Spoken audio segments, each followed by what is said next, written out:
Ladies and gentlemen, I'm grateful to the Council of Europe for inviting me to address you on poverty and inequality in Europe. We are all aware of the impact of the crisis and the extent to which poverty and social exclusion have increased and inequality has grown. Almost 120 million people, which means almost 1 in 4 of the EU population, is at risk of poverty or social exclusion today. Unemployment has reached a new height of more than 26 million people. The youth unemployment rate has dramatically increased to above 20%, and 7.5 million young Europeans between 15 and 24 are not employed, not in education and not in training. Furthermore, across the EU we have seen increasing divergence between and within member states. The risk of falling into and the chances of getting out of poverty vary greatly in the EU. Labour markets become increasingly polarised between high and low income jobs, triggering more and more inequality and poverty. Young adults, inactive or unemployed women, lone mothers and older working age adults outside the labour market are among those at higher risk of persistent poverty. Not only do these phenomena run counter to our European values of fairness and dignity, but they also pose a threat to democracy. At this year's Davos World Economic Forum, Christine Lagarde, the managing director of the IMF, referred to the effect of inequality on growth and social cohesion as corrosive. It corrodes the legitimacy of government and undermines the foundations of society. Finding the way out of the financial crisis, of course, remains crucial from this point of view. However, modernising welfare states is not less important and plays an important role in reducing inequality and poverty, boost economic competitiveness and foster growth. In his State of the Union speech last autumn, Commission President Barroso said that the European countries with the most effective social protection systems are also among the most successful and competitive in the world. That is behind the idea of inclusive growth in the EU's Europe 2020 strategy. This strategy seeks to build a high employment economy, delivering economic, social and territorial cohesion. In particular, it sets a target for lifting at least 20 million people out of poverty and social exclusion by 2020. To achieve this target, major reforms are needed in member states, which also need to take into account structural trends such as demographic ageing. Action or inaction in one member state can have a major noticeable impact at European level.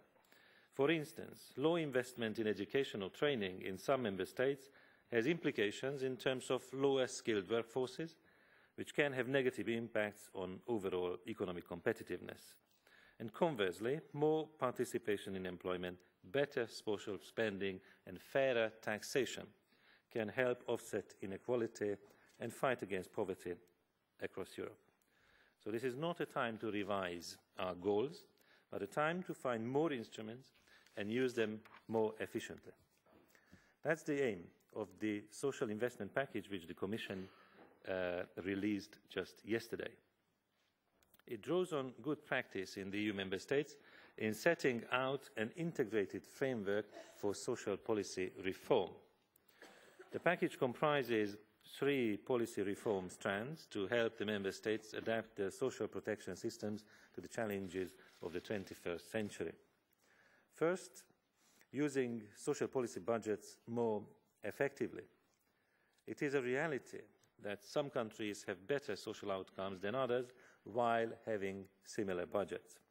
Those member states which put greater focus on childcare, active labour measures and long-term care, while, among others, readjust tax bases, avoiding impacts on the labour market, reach a more sustainable social system.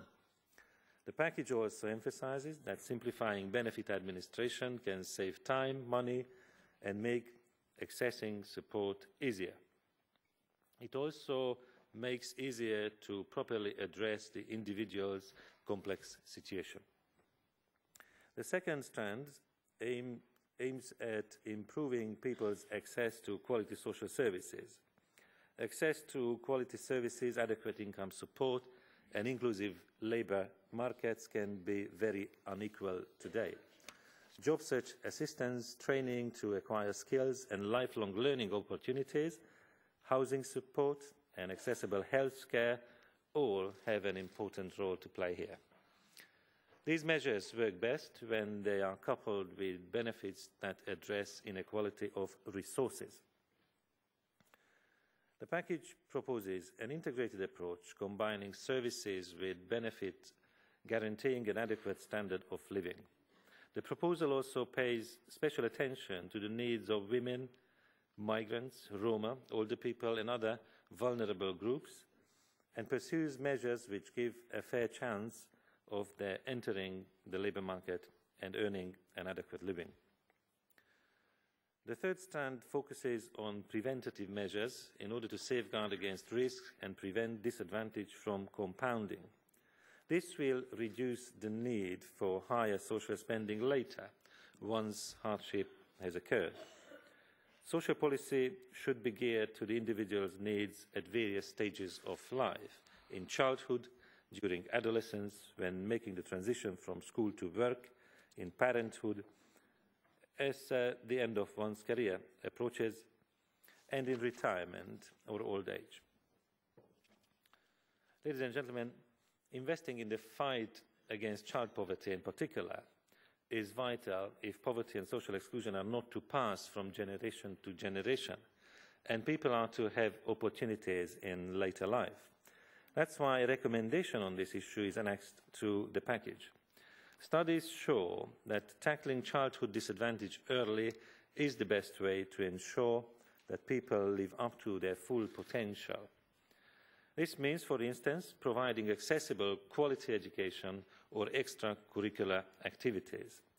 Measures to improve the family's economic situation, such as employment support and adequate child and family benefits, can also prevent the intergenerational poverty trap. Good quality childcare and early childhood education have proven to have a strong positive impact on children's chances of finishing studies and finding employment, and can help children avoid extreme risks like delinquency and drug abuse later on. Within the framework of the recommendation, the Commission will set up a European platform for investing in children that will collect and disseminate innovative practices. The social investment package also highlights other types of preventative support. Another important concern is preventing homelessness or mitigating its effects on people through housing-led policy. Putting resources into permanent rehousing for the homeless and reintegrating them into the labour market offer a sustainable solution. It can also bring savings by reducing the use of shelters, the need for crisis support services and healthcare, and by boosting employment. Ladies and gentlemen, the implementation of policy guidance given under the three policy strands will feed into future European semester procedures for Member State reforms, and the EU structural funds will provide the Member States with financial support. Indeed, the package offers guidance on how best to use EU financial resources, notably from the European Social Fund, to support social investment, in particular on social innovation and strengthening the role of the social economy. In order to put social policy reforms in place, involvement of stakeholders is, of course, very important. Exchange of views and sharing best practices through international fora organised by institutions, for instance, the Council of Europe, networks, the social partners, NGOs, civil society, think tanks, and regional and local representatives can inspire implementation. The Platform Against Poverty and Social Exclusion will serve as a venue for this and will bolster shared ownership and will secure collective commitment. Stakeholder involvement is a cornerstone of Europe 2020 strategy as well. Mobilizing the social partners and civil society at national level is also required to the success of policy reform. I would therefore encourage stakeholders to participate in consultations at both Member State and EU level in the European semester. I would conclude that we must take into account the human and social implications when deciding measures for fiscal consolidation and growth. Social investment is not a zero-sum game, but a win-win situation from which European societies and European citizens can benefit. Economic efficiency and social equity should be pursued at the same time, and this does not only apply to the welfare state, but much wider, the social dimension of the European single market or the social dimension of the economic and monetary union, which is just being designed. And ultimately, all this, I would believe, will help the European Union emerge not only stronger and more competitive from the crisis, but also more inclusive and cohesive.